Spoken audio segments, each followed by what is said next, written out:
Party people, what's going on? Samaj Marsh. I'm the founder of BlueDevilValley.com, and I want to welcome you guys back to another special edition of Inside the Valley, the podcast that's devoted to relentless coverage of A&T football. And of course, I got my two co-hosts here to help me out. First up, former A&T wide receiver and a Greensboro native, and the new athletic director at T.W. Andrews High School, my man Douglas Dougie Fresh. Dougie Fresh Brown, what's going on, AD Fresh? Hey, what's up, guys? How we doing? Go Big Red. Big Red, yes, sir. Thank you, pride too, man. How we doing, fellas? Hey, we done close it down, man. We couple days away. Camp's over. 10 days. Still camping. I still got my camp hat on, so I'm still. I like that. Still in camp mode. Yeah. You remember that movie Ernest Goes to Camp? Remember that? Man. Yeah. That's classic, man. Yeah, man. Yeah. And of course, the man in the middle always speaks facts, does not talk in riddle. Longtime A&T insider, beat writer on BlueDevilValley.com for over 2 decades. He is the current president of the Greensboro chapter of the AAF. And he's also my right-hand man, Mr. Craig Turner. What's up, CT? CT, you mute. Uh-oh, CT, we can't hear you. You're mute, man. The earbuds messed you up. When Mitzi switched you out. Mitzi got him. She got you on. She did the okie doke. So we got to figure you out, man. Try it again. Still can't hear you. Oh boy, coming off this week in great form. So I was hearing you before the show, and so we can't confirm. We were hearing Craig Turner before, and then something happened in between. Oh man, Craig, I'm gonna kick you out. Wait a minute. Oh, there you go. You figure it out. That's problem solving. We got you. That's what I'm talking about. That's why he's the current president of the Greensboro chapter of the AAF. You know, that's why. Problem solver, man. He's able to think on his feet, man. Yeah, I love it. Change his name to IT. That's it. IT. So, CT, what's going on, man? How you doing, bro? And we're back. So let me see. So I think Craig, you whatever you did, you redid it. So yeah, whatever you plugged in, we gotta fix it. So how about this? All right. There you go. There it is. There you All go. right, hold it right there, Craig. Well, anyway, guys, despite the technical difficulties, it's good to be back.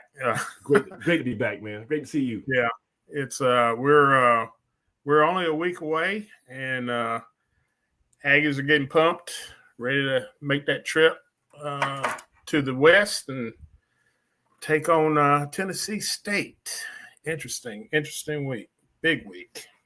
It's a big week. The name, we tease the name of this show. We call it "Is Killed or Be Killed," right? And we like our double entendres around here. But this is, when you say it's killed or be killed, this is the penultimate week right before the season. And this is when you finalize all those, you talk about A&T's fall football camp, you finalize all those position battles. At some point, the coach is going to have to pull some of those contestants into a room and like, you know what, we're going with this guy as a starter. It was a tough fight, but we had, we're going to have to lean on him, follow this guy, and everybody else is going to have to be ready.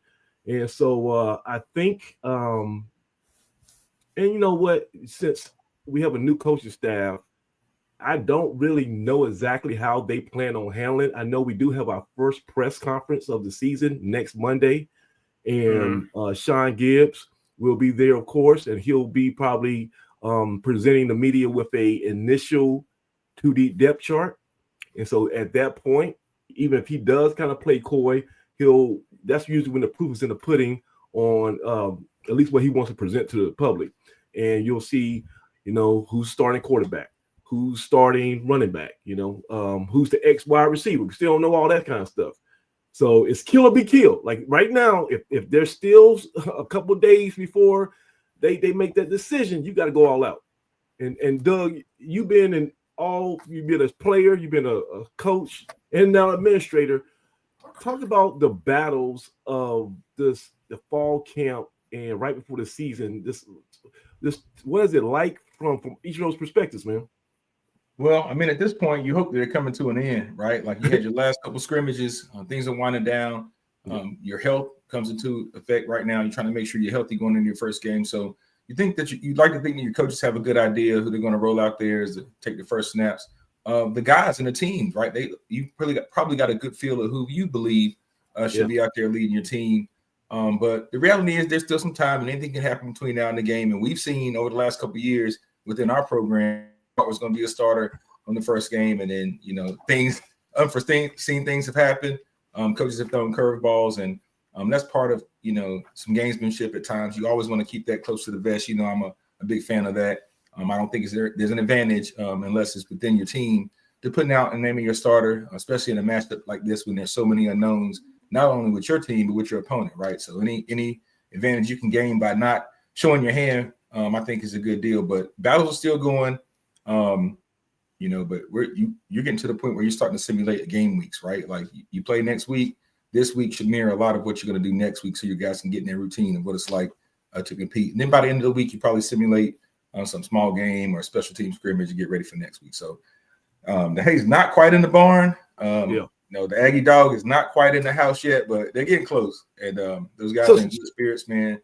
So tomorrow's Thursday. So usually how does that work?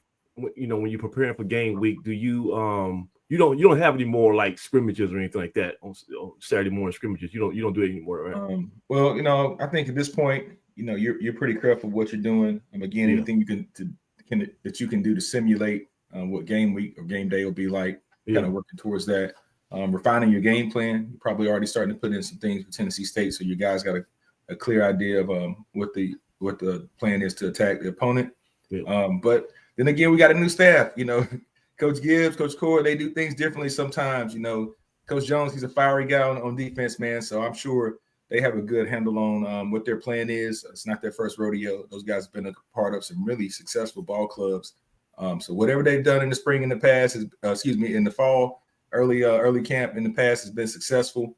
Again, those guys look good, look healthy. And I know they're gnawing at the bit, as they say, to line up in front of someone else and have a chance to compete. So I'm excited about what those guys have coming up. I know one refreshing thing about this time of year, camp's over, and the rest of the students show up, as we used to call them, the civilians. The rest of the students and the new freshman class shows up, and you get a chance to go up on campus and welcome them to the yard, offer you assistance, help them move in the dorm, those sorts of things.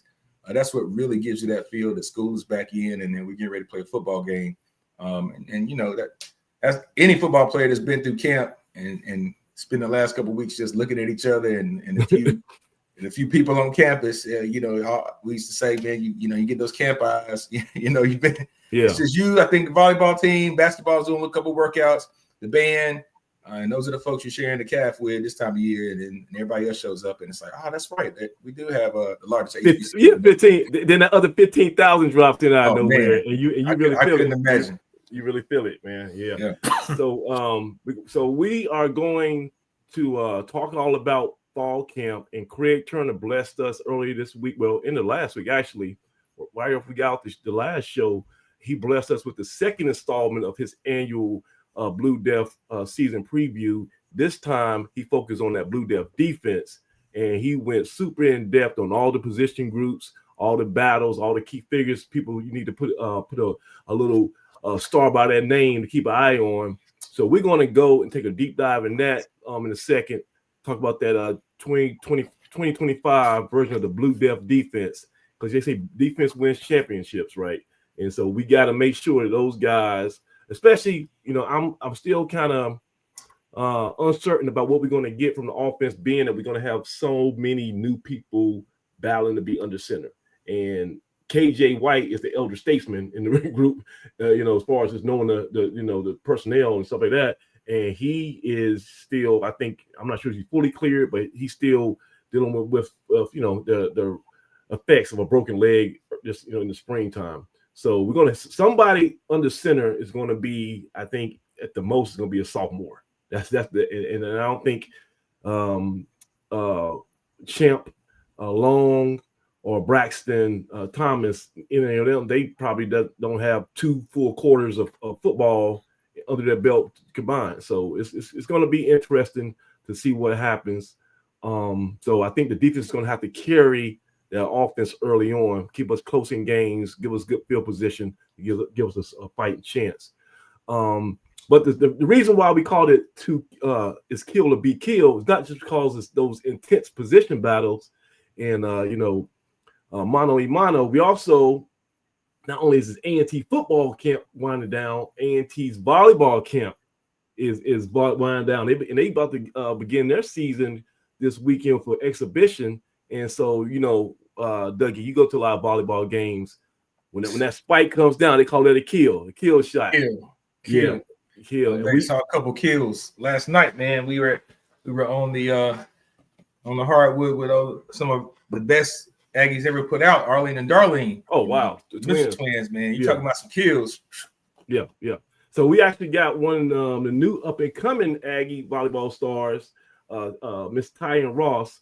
She'll be here in a little bit this evening. We're gonna find out about her trajectory. I think she was named CAA preseason player of the year today. Man, how you pull that off, man? How did you get her to get on the show, man? 2 words. I said I know AD Fresh, and she said, "Okay." Man, I was about to say you throwing. I'm using that evaluate around. No. Wait, man. I'm using that A now. I'm using the heavy hardware to get these people in. But yeah, man. So she'll be here a little bit. But Craig, before she comes here, let's talk about the Blue Depth because, like I said, we love your preview of offense last week. Tell about that article you wrote this past weekend. Well, I think with A&T's defense this year, it's going to be led by the secondary. I think that's where our real strength is. We have a lot of veterans coming back in that secondary. We got proven talent in that secondary. Aaron Harris obviously is the main guy, cornerback, 5th-year senior. Guy does everything. He's a great cover man, excellent punt returner, kickoff returner. Always around the ball. Really good at getting his body position right on defensively. He's going to be the guy to keep your eye on.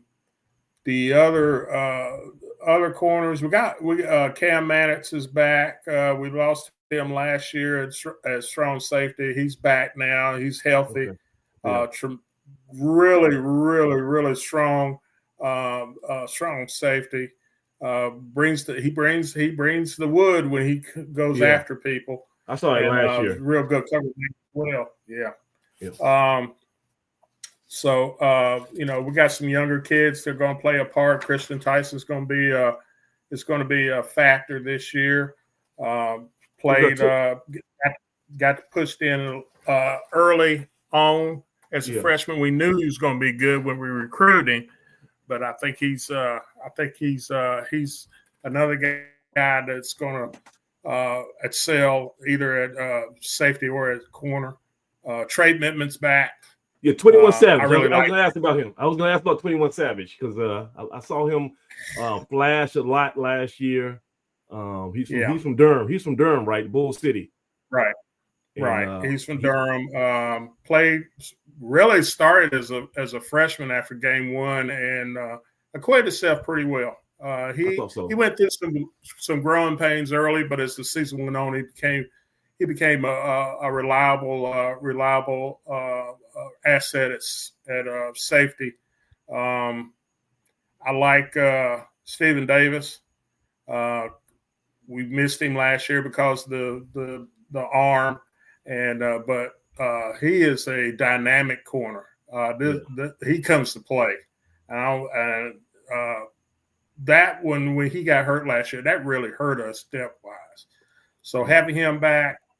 Then he got hurt. I think he hurt his knee. I think he had like a ACL or something like that. But I saw him. I saw him at practice the other day, and he says he's on pace to come back early this season. I think he said maybe the Central game was what they're targeting. Yeah. So he'll be a factor this season. So Cameron Dalrymple has been moved from running back to safety. Good athlete. Yeah, Yeah. good athlete. Was a reliable ball carrier on the offensive side last year. Now he's making the switch over to defenses. Look pretty comfortable on the defensive side of the ball. So I think the secondary is going to be in good shape. And the second, Craig, the secondary was not terrible last year. No, it wasn't. I think they were put under a lot of pressure because of the front seven. We weren't getting a lot of we weren't putting a lot of pressure. Yeah, we didn't get a lot of pressure on the quarterback, which put pressure on the back end. They had time to just pick them apart. First of all, they got one of the best defensive back coaches, on the planet, and just him coming from Central and just his fire. I think that's going to make immediate difference. I think the whole defensive staff is going to be an upgrade. No knock on the previous guys, but I feel the back end is definitely going to hold up. Question I got for you, Doug, Craig, is like you say that front seven, especially the middle. How are we looking in the linebacker core? Way better shape than we were last year. Way better. We got some kids. We got some kids that are going to be, I think, are going to surprise a lot of people on linebacker. We're much bigger at linebacker than we were a year ago, and I think that was. I think we alluded to that last season that we were just outmanned at linebacker. We had guys that that were played hard. But we're really physically overmatched. I don't think that's going to be the case this year. Of course, we got Josh Isaiah. I can't say enough about him. He's probably my favorite linebacker. He might be my favorite player. Period. I'm a big Josh Isaiah fan, man. He's back. We're fortunate to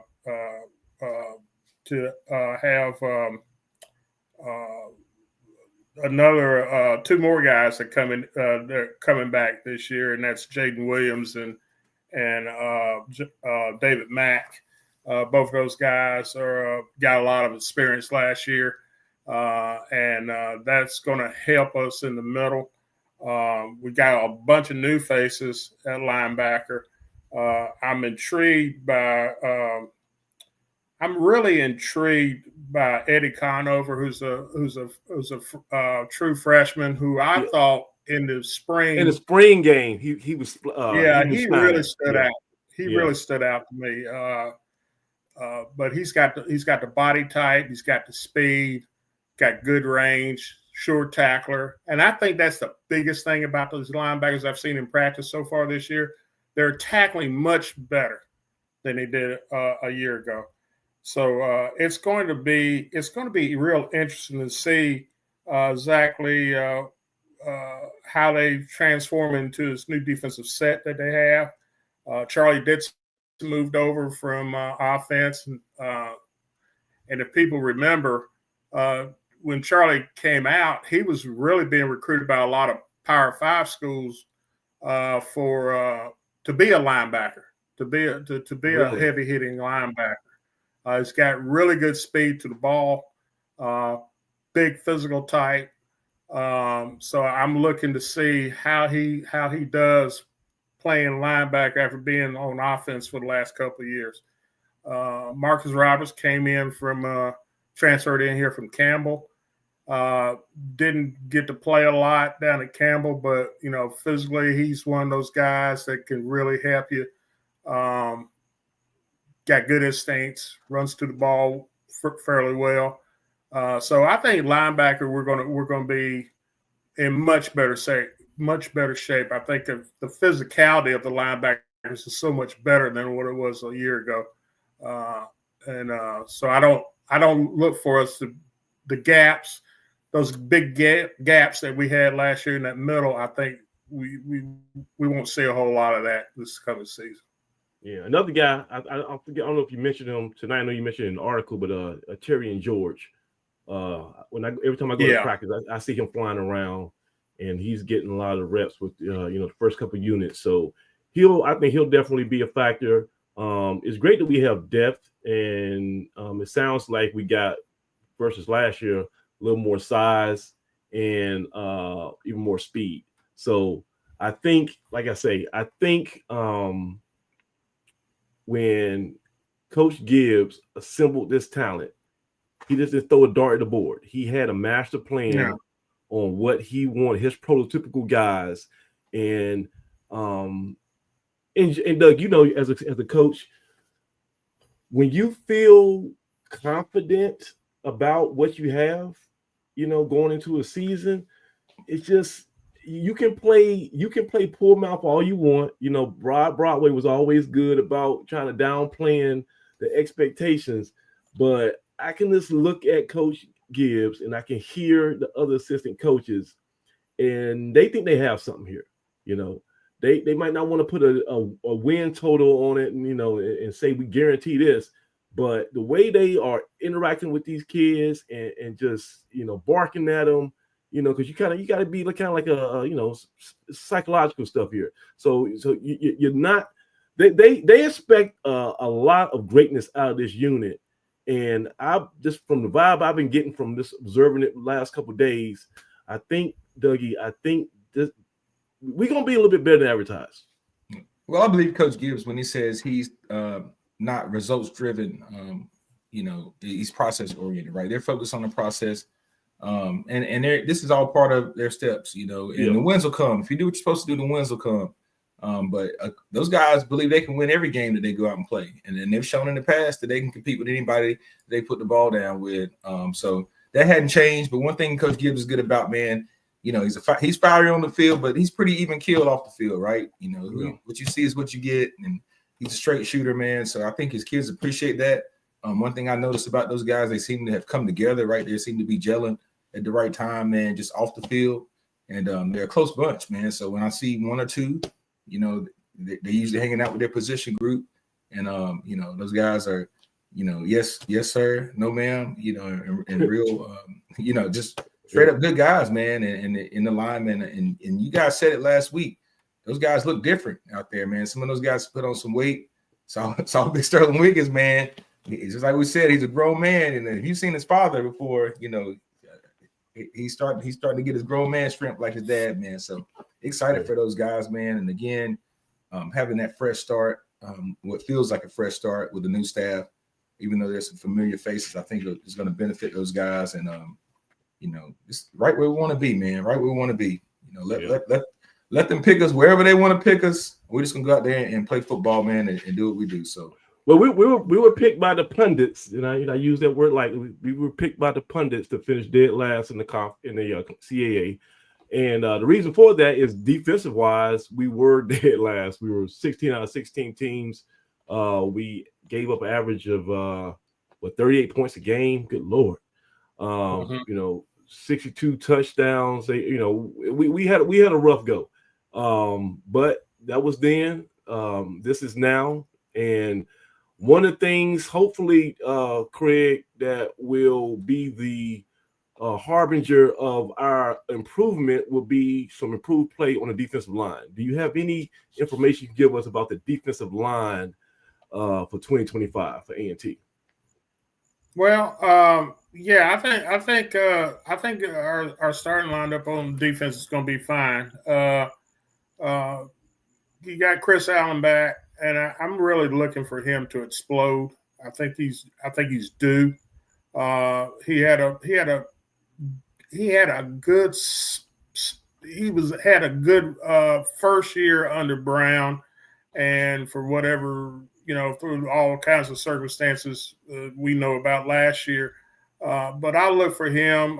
He's a big body guy, 6'4", about 290.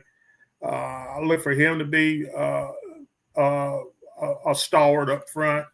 I think Kelvin Broadhurst has put on a lot of muscle, a lot of muscle and weight, because he played at about 260, 270 last year. He's put on a considerable amount of weight. He's moving better. He's running better to the ball. He's been better in pass rush situations in practice. So I think he's a guy you can count on. I'm looking to see how Giovanni Divers, who's in there as a defensive end, has been moved over in practice. At least he's played a lot of defensive tackle. I like him. I like his height. Yeah, I like his height. You know, he's about 6'4", 6'5". We had the transfer from Tennessee State, Mecca Carbardo. I think he's getting educated into how Coach Jones and Coach Cord want to play a certain style of defense. But again, another big body guy, 6'5", 275 or so. I think we're going to be better. We're going to be a lot better in the defensive line. I think our starters are going to be in really good shape. I think the only question going after then is, how well do the second line guys that come in to give you a rest or come in, how are they going to react? Because they're a little bit younger, probably a little bit greener, but they have the body types, I think, now to play the type of defense that we need to play in this league. And Craig, the one thing we can't do is have a whole bunch of injuries early. That's what I'm saying. And I think, hopefully, we had a strength and conditioning coach on last week, and he talked about preventative stuff you do to you can't guarantee you're going to avoid all injuries. That's not realistic in playing football. But staying in shape, staying nimble, stretching, being loose. Hopefully, we got a new rhyme or reason, and we'll be able to, not just see the rash of injuries that we saw last couple of years. I mean, it's almost like we were snake bit times 10. But I just like say, and it really, I think what the show we had last week was called "Only the Strong Survive." I think we've already kind of weeded out some guys who might not been, especially you talk about right kind of guys. Courtney Cord, the defensive line coach, Dougie, he wants volunteers, not hostages. And if you don't want to be there, he gonna find a way to run you off. I think we've already had a few guys, unfortunately, ring that Navy SEAL bell, and they went back home because they went and they couldn't hack it. I hate to say it. And so the ones who are going to be here, if you can make it through the fall camp, I think we're going to be pretty sharp. I think two guys are going to make a real big difference as far as how good our defensive line is. Are going to be the two kids that transferred up here from Fort Valley State, and that's Tim Alderman and Marcus Hood. You're talking about FBS talent. Even though they may have played at a Division II school, but those guys are FBS players. Yeah.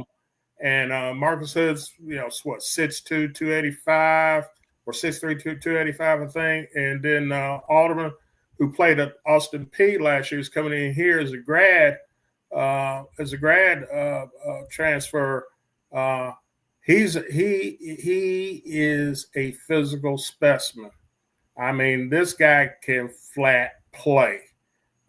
He's going to be one of the premier. I think he's going to be one of the premier defensive linemen in the CA right out the gate. He's got all the tools. All right. Well, I got some bad news then. So what we are trying to build on, improve with is when it comes to last year's statistics, we were near the bottom in sacks, right? We did not get a lot of this, natural organic pass rusher by, our 3 or 4 down linemen. And we didn't really have a lot of exotic blitzes. I think we only had 12 total sacks last year. Do you expect that, Craig, that number to dramatically improve this year? The number of sacks? Oh, hell yes. Excuse my language. Hell yes, I do. Okay. I know, knowing this coaching staff and the way these guys play an attack vertical type defense. Yeah. You're not gonna You're not gonna see any. You ain't gonna see any more 500 or 600 yard total offense games given up. No, that ain't gonna happen. We're gonna have we'll have some growing pains because we have some youth, but we're gonna be competitive with everybody we play against.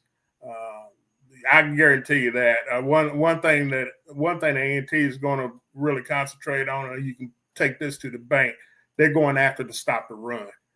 That's number one priority, stopping the run. If you can stop the run and make a team one-dimensional, you have a good chance of winning the ball game. Okay.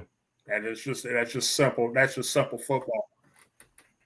Right. And so obviously, Denzel Jones played under Broadway. Courtney Cord came to A&T with Broadway. All the defensive guys are under the Broadway tree, and Sam Washington via, because he was always the defensive coordinator here when Broadway was here. So, I guess if you want to find out what we're going to have as far as a scheme, you can probably go back and look at obviously Fort Valley State last year, but then again, I think that's going to be elements that we still bring back from that Sam Washington Broadway tree. We're going to be vertical. We're not going to be doing a whole lot of sideways MC. Hey, Dougie, we're not going to be doing the MC Hammer dance. We ain't going to be going side to side.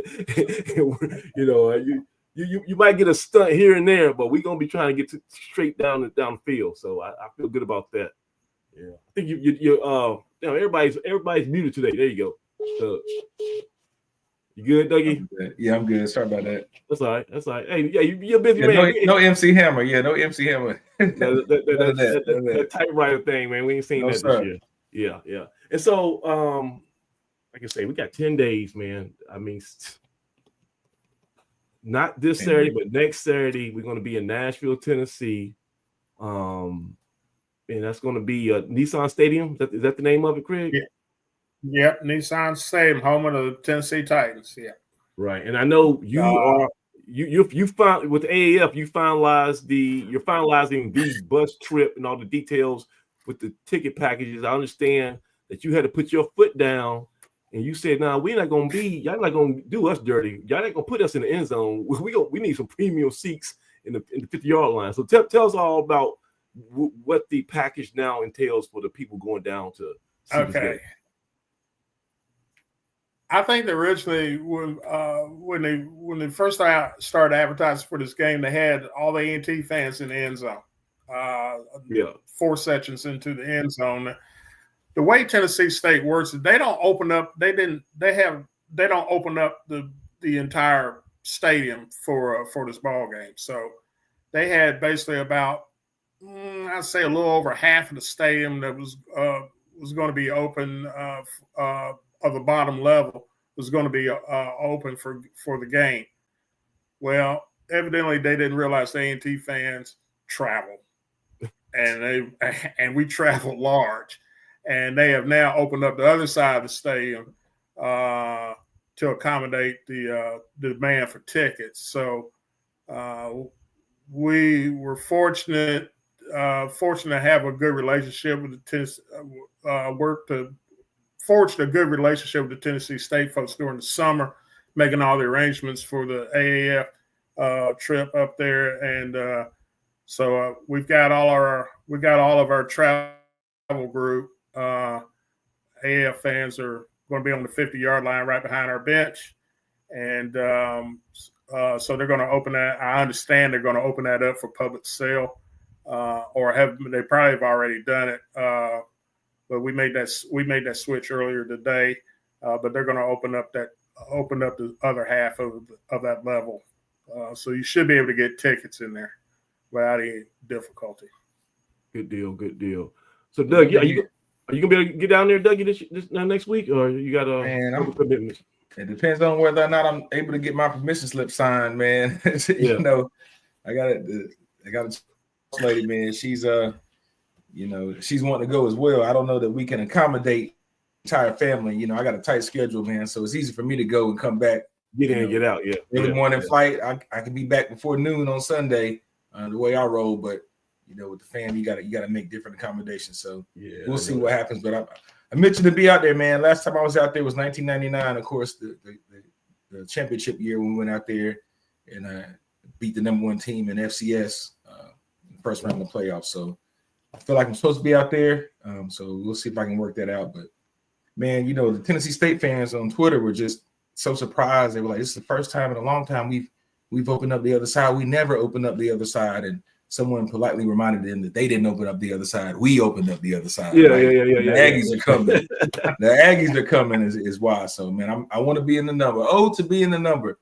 I got to see if I can work that out, guys. So pray for me. All right. So, look, guys, if you want to find out all about this game before and all the especially on the A&T side, go to bluedeatheye.com. Start with the offensive unit preview that we had last week, and then the defensive preview that dropped this past weekend.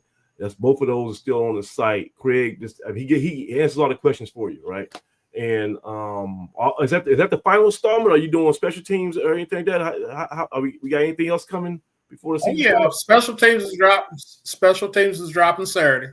So I'm all right. Right. So, I'm gonna drop it right before Central beats. Right before Southern runs Central out the building. So good deal. Yeah.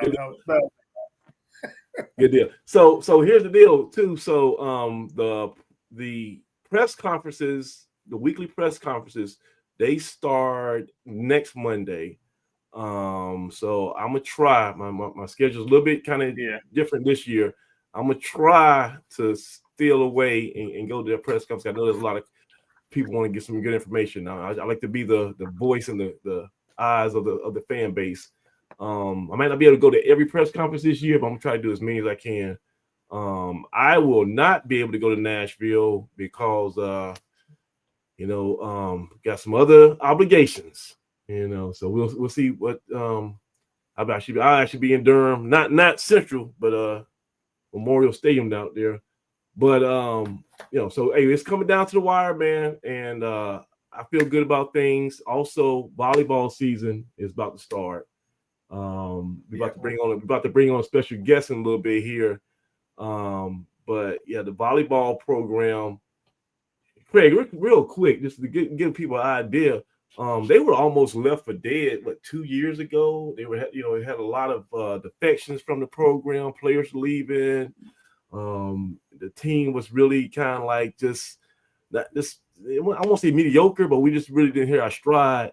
And then last couple of years, man, something happened. We got an infusion of talent. Our coach Hal Clifton, he was recently named CAA Coach of the Year. He found the special sauce to get things working. Just give us a quick little take for people who don't understand how good our volleyball program is.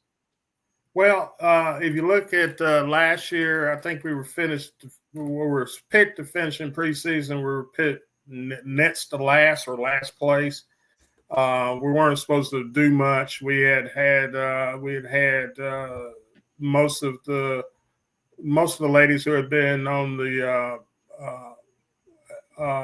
who had been on that last MEAC championship game before our conference moves had graduated, moved on, and Coach Clifton and his staff just hit the bricks and got players, and they worked extremely hard. They had a lot of work, exhibition games. They took a trip overseas and did some recruiting over there, and now that the volleyball program now is picked this year to be fourth. Like you said, we have the preseason player of the year. Yes, sir.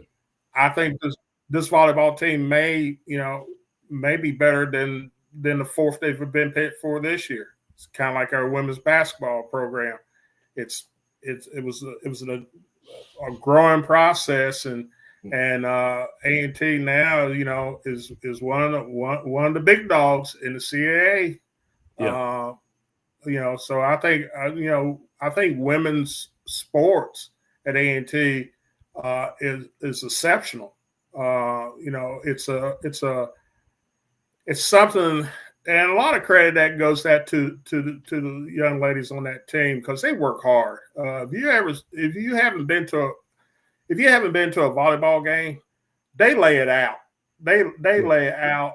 They lay everything on the line on every single point, and they're a pleasure to watch. I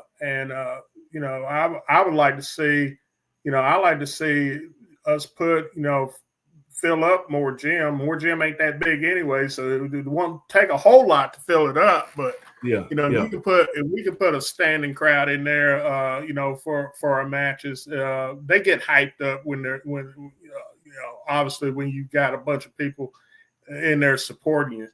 And speaking of support, they've got a big luncheon coming up, fundraiser coming up this weekend. At the ballroom, and we're gonna talk to Miss Ross about that when she comes on the air, and she can go more in depth to it. But I'm just pleased as punch as the way women's athletics is selling at AT. Well, you say, we're going to talk about that banquet this weekend because we actually have Miss Ross in the building now. So, I mean, without further ado, she's been here and she's so patiently joined our show on short notice. First time ever, let's welcome the current preseason CAA Player of the Year to the show, Miss Tyne Ross. How you doing? Hey, I'm doing good. Man, it's a pleasure to talk to you. So we are all big fans of yours, and I think all three of us have been able to go into more gym over the past year and see you and your teammates in action. And Craig was alluding to it, but it's a madhouse. I mean, I gotta admit, I stumbled into it by surprise. I was on campus and I was looking for this dude named A&T Roy. You might not know him, but he owed me some money. And so I was looking all over campus. I was going to beat him up. So I ran into more gym. I heard he was there. And then there was a volleyball game going on. So I sat down. I said, forget about Troy. I'm going to watch this game. And I just got enthralled. I was just like, this is crazy. I never knew about it. I mean, the music, the crowd, give people a synopsis a little bit of what A&T volleyball game is like in Moore Gym. Yeah, it's just amazing. The crowds are electric when we have a lot of people there. Like when we had to play the #1 team in the conference, and we ended up beating them twice. We had a electric crowd. And I'd say that just an Aggie volleyball game, you can just see a whole lot of effort, just a whole lot of fight, and it's a whole lot of fun too. Like, Aggie Nation is not to be taken lightly. So It's really, really good to have all of our Aggie people in the stands and, just getting out there to the games and just coming to see the product that we have to sell. So the A&T volleyball was picked by, once again, by the pundits to be in the top 5 of the conference. I think number 4 behind College of Charleston. And I believe Charleston won last year, right? They won it. And so I think they were probably picked to repeat. But you were the Rookie of the Year last year. Mm-hmm. You took the conference by storm, and all your peers, they voted you as the preseason conference player of the year. I think that announcement was made today. What was that like to hear your name ring out like that? It was just so exciting, so humbling. Just being able to garner that respect so early on in my career means a lot to me. And I'm just really, really grateful and ready to get to work for this season. And you were a rookie, a freshman last year. And you were playing with a lot. We unfortunately lost a lot of seniors from this past team. So you automatically were able to gain their respect and get a major role on the thing. What do you think helped you make that quick transition? I'd just say my passion for the game, just knowing that I needed to come in and step up to be a impact on the team. And I'm glad that, the upperclassmen had a lot of faith in me, because we had a lot of respect for each other, and that really, really helps coming in as a freshman. So I'm glad that I really had that support system from not only my teammates, but my staff and Aggie Nation. So it was really, really good. And I'd say that transition made it a whole lot easier for me. Hey, okay, you produce. Hey, Dougie, look, we call this show Kill or Be Killed, right? And the reason I wanted to call it that is because she led the team with 425 kills. And so for those who don't know, kill is, I guess you call it like a spike. That's when you really, that's basically, Dougie, that's when you in basketball, you come down lane and you just do like a monster dunk on somebody in their face, right? It's like it energizes your crowd, it demoralizes the other side of the other team. You did that 425 times. Crazy. And listen, I seen some videos of yours, and you just get so high off the ground. I mean, you just explode. But I was surprised you didn't play basketball in high school. No, I didn't. I stopped in middle school, actually. And you're a good 6 foot, right? Mm-hmm. Right. Okay. And so I would have thought with your skill set that you would have been like getting all these AAU coaches to kind of pull you into basketball. But you played tennis. You were like a great tennis player and a volleyball player at Union Pine High School. Yes, sir. And so, but basketball was not that wasn't in the mix. It's just tennis and volleyball. No, our basketball coach was trying real hard to get me to go out there, but that's just not my thing. You telling me you prefer playing above the net rather above the rim? Above the rim. That's good. So let me ask you. So what as far as the training, because I mean I see you run around. You got great lateral speed, but you also have that crazy vertical. Just give us an idea of what type of strength and conditioning training you have to take on to become this type of athlete you are. Well, coming into my freshman season, I did a lot of working out in the gym. Me and my father would go out and work out and do some agilities and some weightlifting and stuff like that. And then when I came to A&T, our weight trainer, he's like really, really tough, and he makes sure that we're in shape and that we're doing what we need to do. But, some of the workouts are very strenuous, but I say that it has impacted me a whole lot coming into my sophomore season, especially. Like now I'm more agile, I have more endurance, and I'm just a whole lot stronger than I was before. So. Gotcha. And Doug, you watched a lot of volleyball in your day. You probably watched more volleyball than I have. I'm not sure about Craig, but who would be a comp? Give me a comp for Miss Tyne Ross. I mean, we talked about playing above the net. I mean, Yeah. You start with the Mitchell twins, right? Arlene and Darlene. Had a chance to hang out with them yesterday, and Coach T from the track team, man. And we just had a chance to talk volleyball. And I'm currently in my role, I'm having a chance to lead and be around some young volleyball players. So it's nice getting their perspective. But when you see the type of athleticism that Miss Ross plays with, it's game changing. It's different. And you spoke of how energizing it is when you get that kill, Samaj. I mean, like you said, you show up to a volleyball game and you'll see it's more exciting than a dunk, right? Because it literally demoralizes the team, the opposing team in real time, right? Like I've seen it happen, and girls have to go huddle up, talk about it, and you can see the look on their faces, like, man, this girl is killing us, right? And the way that you took the lead by storm last year, I think also helped build that momentum, right? Because I can remember when Samaj showed up at that volleyball game. There was a buzz on campus about volleyball, right? People actually left the football game and still wanted to taste of a winning competitive team and mosey their way on up to a volleyball game. And so hopefully we can continue to pair some of those Aggie athletic days where Earl, take the crowd from Aggie Stadium, please, up to the volleyball game, regardless of the opponent, right? Because the show is the Aggies, right? The show the Aggies are putting on is what we're coming to see. So I don't care who the opponent is, we should be in there in that gym supporting. So typically, I'm still wrapping up some tailgate festivities and cleaning up. So that's why I didn't make it up that particular day. But any day I can slide over there and see your girls and expose the young ladies that I know that are playing volleyball, I got to bring them over. That's one of my comments. My second comment is we didn't have the Aggie Fan Fest day. So when we have the cookie out on the farm, I got to get my autograph. All right. And I don't seek a lot of autographs, but I'm going to get my autograph on my very pretty Aggie volleyball, right? So hey Doug, Doug, I got bad news. Ask her agent. She doesn't know this yet, but ask her agent. This is the NIL era, so that's going to cost. Well, that leads into my next question. You segue right into it. With your success, obviously we're happy to have you at A&T, but there had to be some other suitors that came around and wanted to enlist your services for their school. Talk to me about what factored into your decision to stay here at A&T.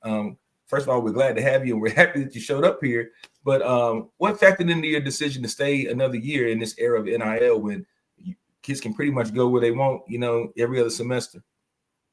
I just say, just feeling like there's a huge family here. Like A&T has been nothing but welcoming to me. So I'm really, really glad that I was able to pick a program where I feel welcomed.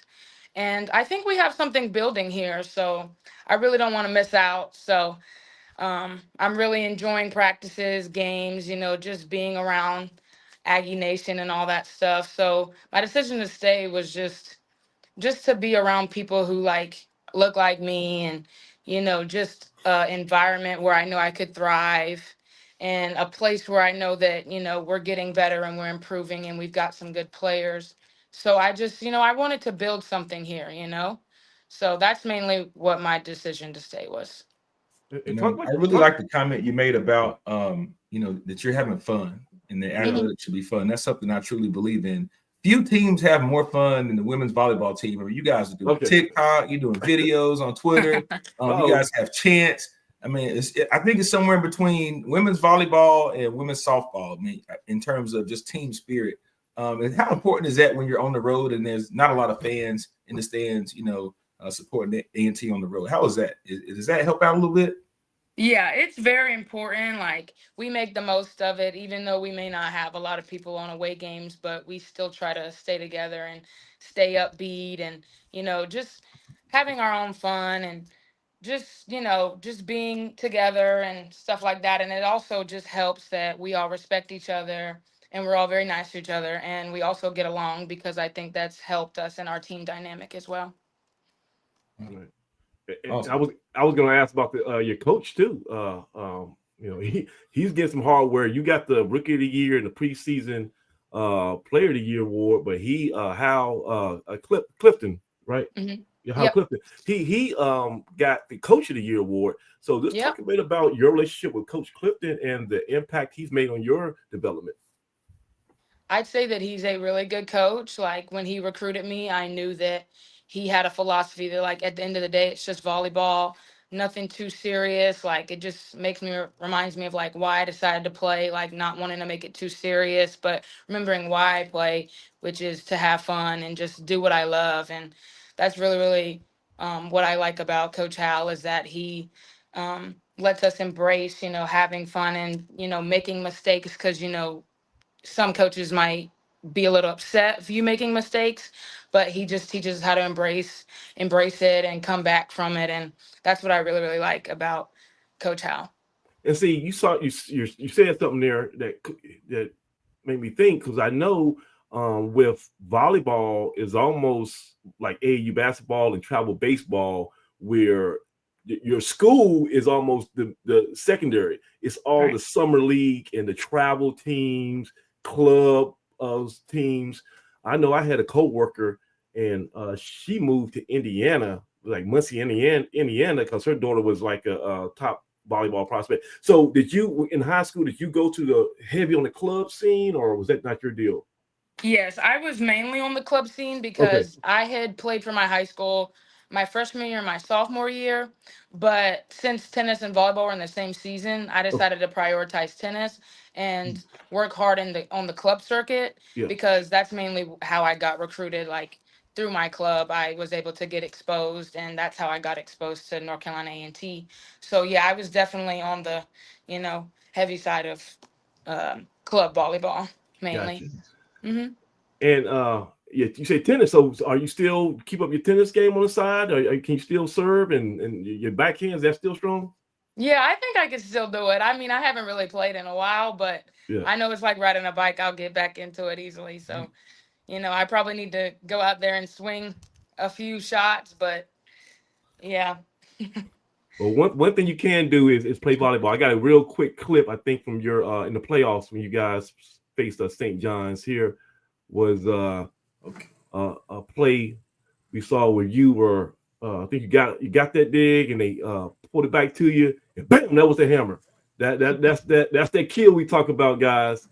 So set that up and get for people, unathletic like myself. When talk a little bit about just the euphoria you feel when you go up to the rafters and you come down with Thor's hammer and you just light that fire. Just give me a concept of how it feels to do that. Man, it's just the best feeling in the world. Like, I love all the aspects and plays of volleyball, but getting a kill, there's literally nothing like it. Like you said, it's like a dunk. So, just to be able to get a kill and stuff like that, that's just the best adrenaline rush you could get. Like once I get one, I'm looking for more. So yeah. So, and Doug, we love to talk about measurables. So, are you the highest jumper on the team? Have y'all, have y'all competed to see who can get up the highest? No, we haven't, but we do like testing Yeah. to like our reach. And this spring I got 10-2. So that's all I know. I don't know if I'm the highest jumper or not, but I know that that's how high I touched. So 10-2. I'm in the 10-foot club. I'm in the That's 10-foot club. That's the height of a regulation basketball rim, Samaj, just so you know. Oh yeah. So she's getting up there, man. She's getting up there. Definitely. And so go ahead, Dougie. No, go ahead. I was going to talk about this weekend because I know this weekend things are revving up. You got an exhibition game. All right. Who's that against? Is that against Winston State? Norfolk State. Norfolk State, yeah. So you got an exhibition game against Norfolk State, and that's going to be in Corbett. Yep. All right. So guys, I know this high school football, and this is kind of week 0 for college football, but there's a lot of diehard A&T fans who've been going crazy about this volleyball team. You get an early idea of what to a preview. You can go by Corbett on Saturday and check out the girls. They're going to be in a friendly, as they say it overseas, an exhibition match against Norfolk State. And then the following week, your season starts with the Aggie Phoenix Invitational, and you have 2 more HBCUs opponents, right? Yes, Coppin State and Bethune-Cookman. Wow. So, listen, this is a wonderful time of the year. Wonderful time of the year. Oh, yeah. And then sandwiched in between that, Dougie, we got a special event Saturday afternoon. And it's going to be the first of its kind of a kickoff banquet. Can you tell us a little bit about that? Well, it's the first serve banquet, and it's just, just getting people out there, like donors and stuff like that, because we do have our trip to Italy coming up soon. Ooh, so we're wanting to have like a little get together and like a little nice occasion to let everybody know that we have like a goal of where we're wanting to go, and just to mingle and get out there and just meet some Aggie people and all that good stuff. Oh, so the general public, the people like me, the nobodies, we can come to that banquet and rub elbows with the volleyball elite of the world. Wow. Yep. Okay, so we're gonna put the link up in the description after this. And Craig, you know about this, so you I guess how do we get tickets? Any information on how we can get tickets for that? Sorry, go ahead. No, go ahead, Tyne.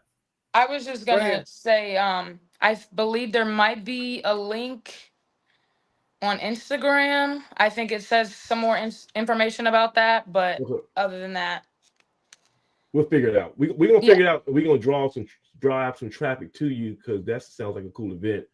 Okay. Yeah. Doug, man, this is big time, huh? Absolutely. Now they like the kind of money that jingles, but they rather have the kind that folds, right? So it's a fundraiser in a bit. So hold on. So this is a banquet. This is a big event. Do you have a musical entertainment already lined up? They're not looking for any musical entertainment. Let her talk. I'll talk to Miss Ross, man. Do you need any entertainment to kind of like make the donors come out of their pocket a little more? Do you need any help with that? Listen. What do you mean, like just entertainment, like music industry, like singing? Do you need anyone to sing? Come out there to sing some of the hits. I mean, that would be nice, but our whole team is full of singers, so. Oh, really? You all did do karaoke. I thought that went pretty well. Samaj is not who you're looking for to fill that void. Samaj, Miss Ross is all the star power we need, right? She's a rising star, as we know. Yes. And the folks will be happy to come out and see her and the rest of the team. So, Miss Ross, I do have to ask you, for young people, right? I'm not coaching a girls volleyball team, but I'm around some young ladies who are playing volleyball. What type of advice would you give them to help them reach the next level as a young high schooler, whether they're interested in pursuing a volleyball career or just navigating their way through high school volleyball? What type of advice, if you were speaking to a young group of ladies, would you give them? I just say don't ever give up. There might be some bumps in the road and there might be some challenges and some naysayers, but you just have to keep your head on straight and you have to have a belief in your mind that you can do it, and you can do it because there's times, like I know during my recruiting process, it was very frustrating, comments, just stuff like that. And, just feeling like, well, am I good enough to play? But in the back of my mind, I always knew that like I would be able to do it. So just having that belief in yourself and just keep working hard, and you can get to where you need to be if you really want it. That's awesome. Now, Samaj, you do not take that advice. That sounds like the advice he wants to take on his singing career. You don't take that advice, all right? You give up. Give up. That's exactly what she was telling me. She said, "Don't listen to these clowns; they hate it." So, thank you, Tyne. I need to hear that. Let me ask you about volleyball, Coach. Like I talked about youth sports, club sports, and it seems like it's getting all these sports, not just volleyball, but baseball, travel, soccer, travel, basketball is getting so expensive. Is volleyball, is that kind of like the have and have nots? Do you have to, is that really kind of cost prohibitive to a lot of people now? Yes, volleyball is definitely an expensive sport. Like you have to pay for these high level tournaments. Uh-oh. You have to pay for all these hotels. Like there's a lot that goes into it, like jerseys and stuff. But yeah, it's very, very expensive. And I'm grateful that my parents were able to put me into that environment of club sports because it has gotten to me where I am now. But it's definitely one of those high level, high price sports nowadays. So, guys, we're going to put our head together and find a way to still make, especially our young ladies in the inner cities in our community. We don't want to phase them out. You hear about baseball. It's hard to get the young black athletes to participate in baseball because you got to have like $3,000 to be on a travel team. So we want to probably maybe start doing some sponsoring or whatever. Put our heads together, figure out it, because the next Tyne Ross, I don't want her not to be able to come to A&T just because she didn't have the all this money to develop. So that's something that's kind of dear to me. But what we're lucky we have you here. You're going to your sophomore year. The team is, you guys are the highest thing smoking. Have you felt the change in, I guess, appreciation from your classmates around campus? The people start noticing, hey, that's a volleyball player. Has that really sunk in? Yes, it most certainly has. Like I get a lot of support from a lot of my peers. And sometimes I'll be walking and they'll be like, "Oh my goodness, I saw y'all's team. I saw your game. You're so good. Y'all are so good." And it's just really, really good because I'm glad that, Aggie Nation has a sport that they can all, have and just, enjoy some good volleyball. And it's really sunk into me because it's like, I just walk on campus. I'm a very humble person. Right. So like, I don't really, walk around like, well, I'm a volleyball player and all that stuff. But, sometimes it's nice just to know that my peers are watching and knowing, and we have that support from them. Good deal. And so give me a few names of your teammates to watch. Give us a scout report on some of your key teammates. I'd say everybody. We've been getting it in practice, and everybody's fighting hard, competing for spots. Just we're really gunning for that CAA title this year. So I'd say everybody. Good answer. Very diplomatic. Yeah. All right. So, guys, any other questions before this young lady we let her go? One question we didn't ask you. We'd like to ask all our athletes, what's your major? Or have you decided on the major yet? I'm a mass communications major. Oh, a CrossFit kid. You're a CrossFit kid. Yep. Oh, speaking his language. JOMC. What are you talking about? All right. So I was looking for someone to pass the torch to for Blue Death Valley, and we got to get younger. We don't want to phase out. So I'm gonna put you on speed dial. You might have to. I might have to call you if I'm sick. I might have to have you come as a co-host or something. This way we're gonna let the young lady. We're gonna let the young lady enjoy her next couple of years at Aggie Land. And when she walks across that stage with that journalism and mass communications degree in a few years, that's when she'll hear the loudest roar that she's heard as an Aggie. Right when she makes that final spike at the end of the stage, after shaking the chancellor's hand, man, that's awesome. when it's going to be exciting. So Absolutely. looking forward to that day as well. Absolutely. But you do have a great presence, a great speaking voice, Thank you. yeah. So you're gonna whatever you want to do, you're gonna be a superstar. But right now, the main thing is volleyball, and we're so excited about this season. The games are free, right? We don't have to buy season tickets, do we? Okay, because I was gonna sneak it anyway. So, but yeah. But the game, so go. I'll post a link to the schedule too, because we want to have like the record turnout. I don't know what the attendance record is for CAA, but I want us to have that. And so Blue Death Valley, we're going to start pushing all the volleyball games, all the home games. I want us to have the sellouts every week because it's so fun. And bring your kids. It's like family friendly. It's better than going to the Grasshoppers games. It's like intense and loud and so much stuff. Love it. Craig, anything else you want to ask this young lady before we let her go?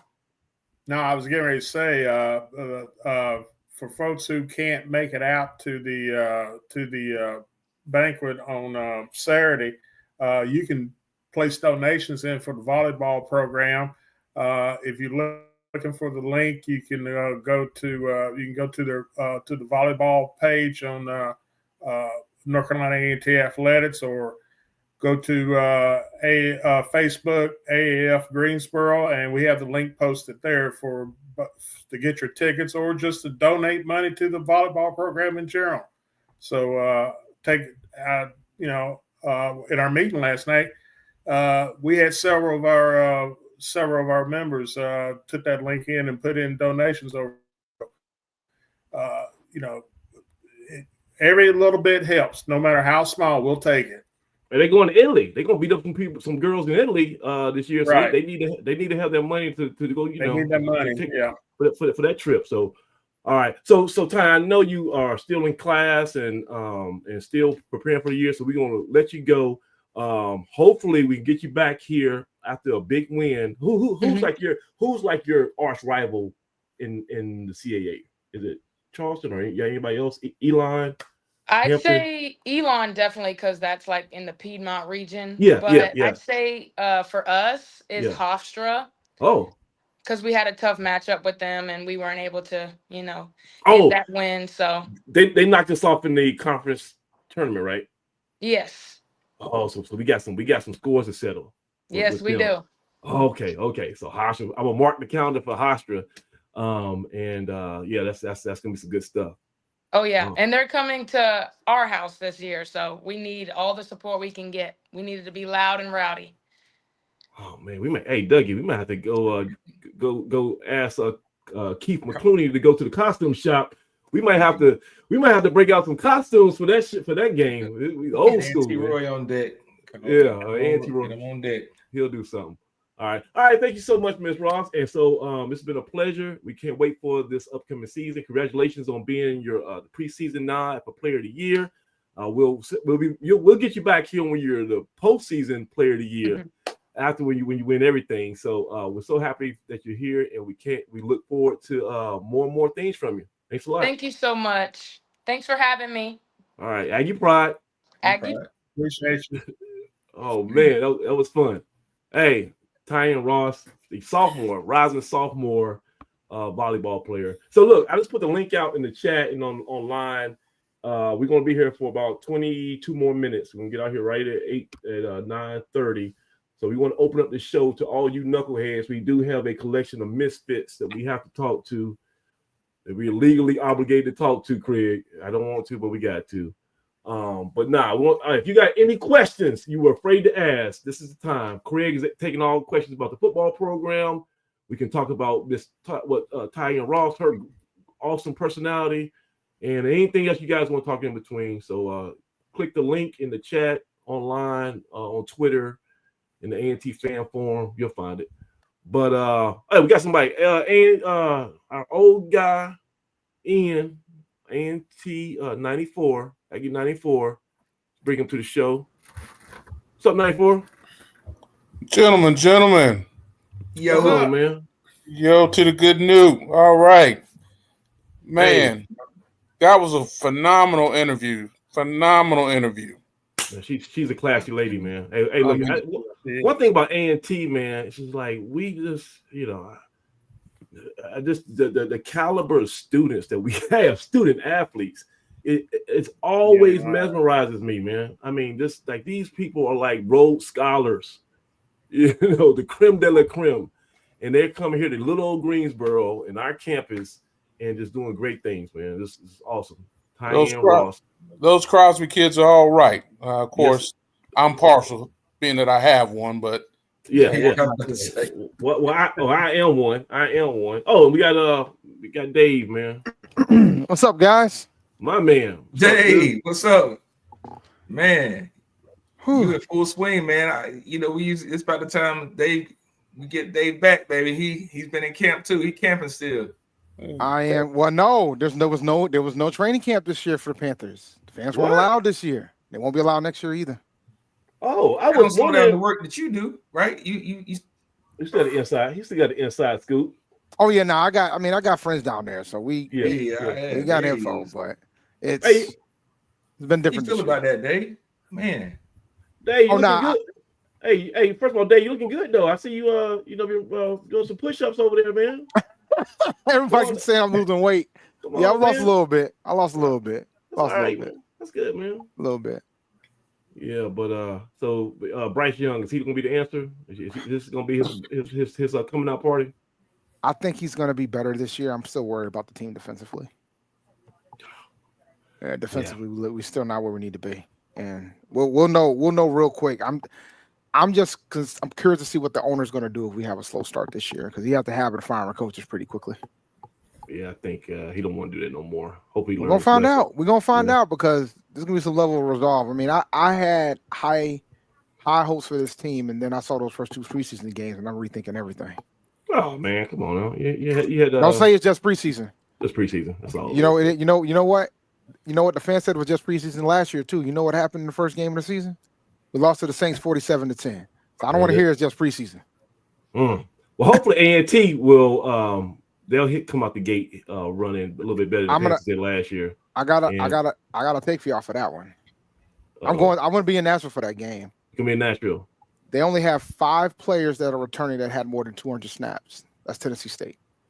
5. Oh, so they are greener than we are. They are now, and that's why it's imperative that this is one we gotta get. Like, we have to get this one. Now, I think Reggie Barlow's a heck of a coach. I do too. But we gotta get this one in Nashville. And it looks like, I don't know if you noticed, they had to expand the seating for us. No, Craig did that. No, they didn't. Craig expanded the seating. I ain't taking no credit for it. All I know is this. I looked at the updated map and saw that they added more sections on the visitor side, and folks on Twitter pretty much was saying they haven't opened that side in a long time. Yeah. So I moved my seat. Hey, you seen Godfather Part 2? Craig made an offer. He couldn't refuse. Yeah. yeah. And before we go there, we got to bring one more guest into the building. See him on the outskirts, and our friend. There he is. Oh man, Hulk Hogan. Oh, I thought it was. Yeah, be careful, man. You better take that. Bandana off. Oh boy. Is that you man? I don't look, man. I'm gonna put you in your cage. You better relax. Relax. The show just went downhill. I know. I was thinking. I know, man. Like you out here bringing dogs out here, man. What are you doing? What are you doing, Samaj? Is going crazy too. I don't know what's going on in that chat. Hey, so look, guys. Out of all 6 of us on the panel, how many people plan to be in Nashville in 10 days? I'll be there. Flying in Thursday. So, Troy, you gonna be there? Let me work on my permission slip right now, man. Yeah, you better go get your leave, man. I know you're a busy man, but I think I'm gonna stay in the seat right in the middle of Tennessee State, folks. I moved. I was in 135. I moved over to 112, 50-yard line on the visitor side. Yeah, I'm gonna stay over there and keep them straight. Give them that business, baby. Don't worry. From what I understand, you ain't gonna have too many of them over there, so you ain't gonna have too many people to keep straight. From what I understand. Hey, so what? Hey, tell us this, Dave. What is the buzz from the Tennessee State faithful? Are they optimistic about this year? I mean, they won the conference last year, so of course you're going to have some level of optimism. But there's the realistic fans are aware about all the turnover that happened after Eddie George decided to go over to Bowling Green. right? Yeah. Like I said, like they're only going to have like 5 players that had at least 200 snaps, and they just recently had one of their players that had those 200 snaps hit the portal. I saw that. Yeah, so it's going to be interesting to see what the product's going to look like. I saw that they recently was looking for walk-on tryouts. Really? Literally as early as like within the last 2 days. Yeah. Guys, Yeah. when you start publicly asking, I remember when Coach Brown did that. Good Oh Lord. my God! Right before Aggie Eagle, man. Listen, when you start publicly asking for walk-on truck, especially when right now in Division I you got that hard 105. So like A&T got a waiting list. We got guys who just wanting to, you ain't got to ask. They there to knock on the door. So that usually is like a sign that things might not all be gravy in Nashville. Well, the kid that went into the portal, he started tweeting his grievances out. Oh, I didn't see today. that. Yeah, today he put up an email. He had an email up talking about.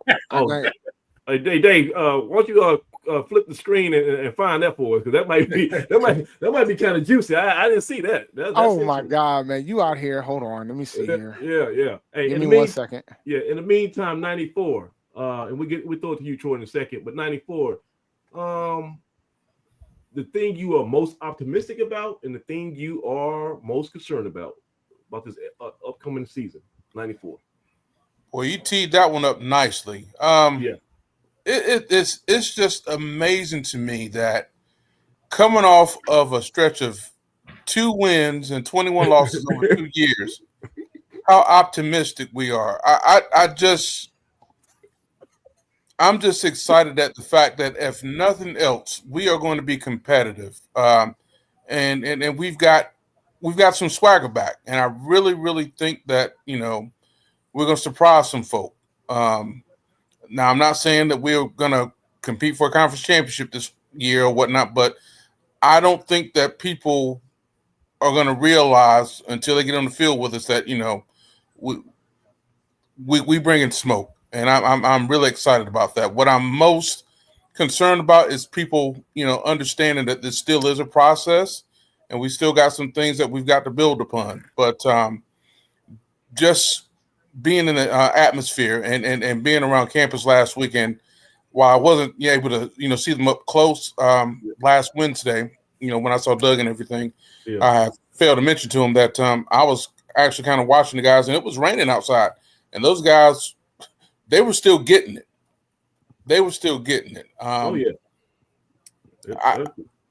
We're gonna be fine. I got in trouble using that word "fine" last season, past 2 years actually. However, I just checked. He deleted all the tweets. Oh, he must have got some legal representation. Yeah. He deleted the tweets, and which is smart about him. Whenever you vent on social media, typically it doesn't end up being a good thing. It doesn't end well. Like it doesn't end well. And he went into the portal, so like that doesn't give you like a good impression. Yeah, hopefully somebody talked to him. Somebody pulled him and said, "Yeah, man, you got to take this down before it gets kind of wild." Because it was kind of, he showed an email, then he talked about how he didn't get his certification form, and talking about Tennessee State as a school too. So that's not good. Hey Troy, you know something about venting on social media? You and that never goes well for you. You always leave a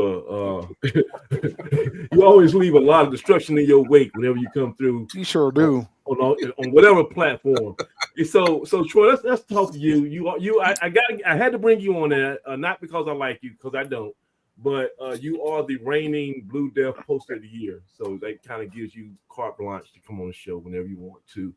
But Troy, let's talk brass tacks here. Last year, you and I made a bet about who was going to be the starting quarterback for the spring game. I still have not received my money from that bet. Do you want to go double or nothing? Who's going to be the starting quarterback for Tennessee State? Hey, I got 2 things I want to say before I answer your question. Is that okay? Good Lord. You knew he was going to do that too. I don't know why you didn't think he was going to do that. AD Fresh, it's never easy with this guy. Season 4. Go ahead, Troy. All right, number 1, and please allow me to do my 2 things. Number 1, actually, how about this? Tyne Ross is my homegirl. She went to Union Pines is one of our rival high schools in Moore County, North Carolina. I went to Pinecrest. So we actually met at one of the basketball games last year. I don't know if she'll remember that, but yeah, she doesn't, because I asked about you. She said never heard of them. that's not the first time that's happened. Hey, and that was an exact quote. I said, do you know A&T Roy? She said, never heard of him. so cut you off before you finish saying my home. That's your home girl. So go ahead. I digress. All right. So second thing is this. Listen, going forward. Yeah. Now it's always really been the case, but going forward, I want you all to get on this train to make sure that everybody knows that in HBCU world, we are the head blacks in charge. The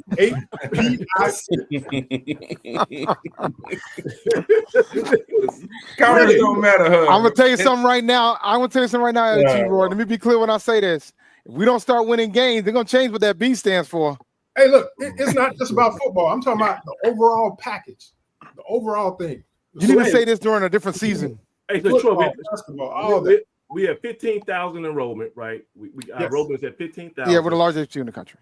I just rode by campus yesterday, and the new dorm is looking good. I don't know. I guess they'll be ready for next semester, next year. They'll probably have the dorm ready. The same fall 2026. Yeah. So we're gonna be, and they'll allow us to grow even more. I'm assuming. Everything's trajectory is up. Troy, what do you know about the R1 race? Are we still right there, nipping at the hip? So is Morgan gonna be schools? Oh, Morgan. I think so. Morgan is definitely going to get there. It's going to be us and Morgan. Maybe FAMU. Who's going to get to the moon first? Yes, it'll be at the same time because they do a classification every 3 years, so it'll be at the same time. It'll be us and Morgan. He asked me. Yeah. Okay, so of course these guys, right? A Newt and a Sigma, they trying to get in front of you. Oh man. Listen, man. We're trying to help you. We're trying to help. We try to help you. We're the government. We here to help. We trying to help you. All right. So actually, as I understood it before I saw a post today on Bookface, we were gonna beat Morgan to it because 27 we would have it, in 28 we would announce it. But there was some confusion put out there. I think that I need to verify that we might not have made the PhD confer requirement this past year. So I need to figure that out. So let me go back. Let me go back and answer your first question. Yes, please. I know who the starter is going to be, but I'm not going to divulge it. Hey, I don't care what you want. Post of the year, pimp of the year, whatever. You about to get kicked off if you do that one. If you hold on a second, we ain't doing none of that. I'll be damned. You talking about I know something, but I can't tell. Yeah, well, I think I know who the starter is going to be. But I will tell you this last practice, man. It gave me big questions. So I'm not going to do it. But I will say this: if I don't win the 2025 poster of the year, it's going to be consequences and repercussions. I know that. That means you're definitely not winning the 2025. You just sealed your fate. You're done. You're done so already. You're gonna have to find somebody else. I was admonished about how much information I was given about practice, so I'm not gonna say anything. Who 2039 just won. First of all, 2039 just won post of the year just with that statement. Hey, listen. Look, I don't think nobody admires you because I guarantee nobody there takes you seriously. So nobody cares when you come. So who admires you and say that you what? Somebody with some pretty deep pull admonished me about something I said, and so I'm not going to tell you exactly what I said, but yeah, I'm not saying anything. Hey, they will not keep me from coming to practice. I'm not going to do that. Troy, let me ask you this: how you feel about the painting of the Pelican Bay prison fence? Did you see that announcement this week? Well, when I left practice, I saw them doing something with the barbed wire. I didn't know they were taking it off and they were going to be painting. So, hey, it depends on what they do with it. Are they going to paint it gold? They're going to paint it blue? I don't know. It's painted. They painted navy blue, right? Okay. I mean, I don't know how much that costs, but that seems like a misappropriation of funds, if you're asking me. They still got the guard towers on each corner with the rifle guys, so it still looks like Pelican Bay, but the barbed wire is no longer there. Well, it's probably a stopgap until we can figure out how we're gonna do all that stuff that they planned a few years ago. Yeah, I don't know. Yeah. Practice field was still not there. So I'm not sure about the locker room. I haven't been inside, but I don't know if we got the locker rooms. But I can confirm that we do on the north side of campus. We talked to Coach Kerry Harbor and the basketball teams, although they have their own workout facility, weight room in Corbett Gymnasium in the old racquetball court, and that's spectacular.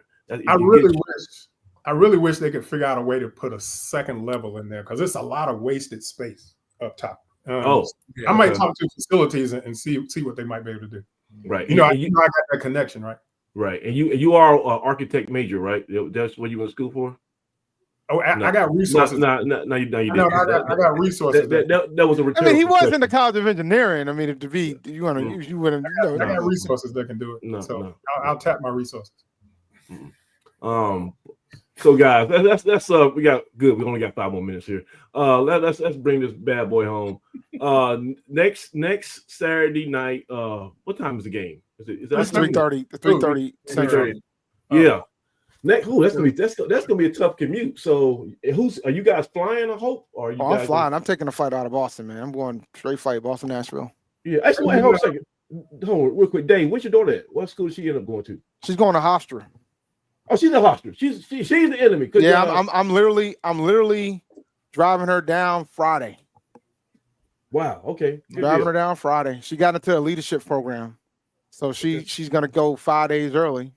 6 days early before welcome week. Okay. So welcome week is on the 28th. So I'm gonna fly her down Friday, get her situated, do a hug Saturday afternoon, and I'm gonna drive back home, and I'll have an empty house. Good deal for you. Good deal. All right. So we'll go around the horn. Oh, is anybody gonna be able to check out the volleyball team this week? Because I know. Craig, Troy, you come from Concord for AAF bake sale. So you say you're not going to come for an actual volleyball game, and they have the exhibition against the beholders and the banquet. You're not going to come up for that? Well, the issue is I have date night that night, Saturday. My wife wants to go down to Atlanta to the MEAC SWAC Challenge to see the what do they call the human jukebox? Oh, I thought you were talking about the Yeah. I know you don't want to see that other band. My wife is actually a buzzer, so. Oh, I'm so sorry. Let me help you rephrase that. Right? She went to Central. She's not a buzzer. She's beautiful. She is your better half. I like how you clean that up so much. I told to her face she a buzzer. No, I don't say that. No, you don't, because that means you be on the couch very often. Well, I will tell you, I didn't start hating them until after I married her. So before that, I was cool. After that, I started hating. You're not making it better for yourself, Troy. So let's move on. Let's move on. That hole's getting deeper and deeper. Hey, 94. What's going on high school football this weekend? Well, this Friday, Cardinal Gibbons will be making their way to the Gate City as we take on James B. Dudley High School. So, really? I did not know that. That's gonna be a good game. If you're not in High Point, checking out, my fellow Newt, come on over because you're gonna see a good one. We're excited, but we should be in Greensboro on Friday, so looking forward to that. All right, and Dougie Andrews, you guys at home or away? We'll be at home, man. The Red Raiders gonna kick off the season against the Thomasville Bulldogs on Friday night. That'll be a good one. Don't sleep on Thomasville. Don't sleep on Thomasville. They, they small, but they got some fight. Yeah. Oh, it'll be a good matchup for us, man. It's good rivalry. So we got them rolling. Our girls volleyball played against Dudley last night and was able to come out with a win. So that was nice. But they got a big week. They are at Atkins tonight, and we got Southeast on Thursday. So. Full week of sports, high school athletics, college athletics. This is an exciting time of year, guys. So a busy time of year for sure, but exciting. So next week we'll do our pick'ems, right? We'll everybody give a prediction on the score. We'll wait till next week. We got a special guest coming in next week. I think we're gonna bring in a Hall of Famer. We haven't had a Hall of Famer here in a while, so we're gonna try to right before the season. We're gonna go to the big guns. But it's almost 9:30, so I got things to do. My youngest decided out of 16 years, he decided he wanted to finally play football for the first time. So he's a 10th grader playing JV football, and he got a game tomorrow night. And boy, good stuff, man. Hey, it's Hey, listen, it is what it is, man. So we'll see. We'll see how it go. I'll have a report for you. Hopefully, some funny, some observations. But let's get out of here. What does he play? Right now, if he can get on the field, that's a win. So we haven't determined his best position yet. But his position is kind of like he's next to the coach. Talking about, can I get in? Hold on a second, son. Can I get in there? No, hold on a second. That's his position usually. So Make sure he don't sit on the end of that bench. Hey, look, Samaj. Clipboard is the safest gig on the football field, man. I told him, I said, always make eye contact with the coach, man. Don't ever get in the back with the kid. Because you always get you always get a bunch of scrubs in the back and they throwing the football around. They doing dance with the girls. And I'm like, dude, you never get in the game then. Wherever the coach go, you be his shadow. And there he's looking for somebody you do it, coach. That's it. Right there. That's how you do it. So we'll see. Man. But let's get out of here. So for Troy, defending Post of the Year champ, Dave. Hopefully the Panthers will, have a bounce back season. Better.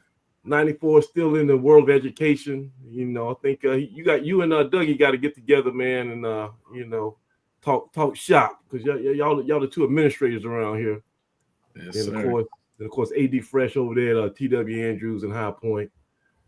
And man, the mayor, the president, got a lot of stuff going on. Craig, hardest working man, show business. Y'all, we're gonna put all the links to the AAF stuff and the volleyball stuff in the description, and we'll put it on social media. A lot of stuff going on this weekend. Thank you once again to special guest Tyne Ross, Yes. the preseason Coastal Athletic Association Player of the Year, and she's a striker, outside hitter with that kill shot. But that's a great show for tonight. And I am Samaj Marsh. See you guys next time. This has been Inside the Valley. Peace. Aggie Pride. Aggie Pride. Aggie Pride.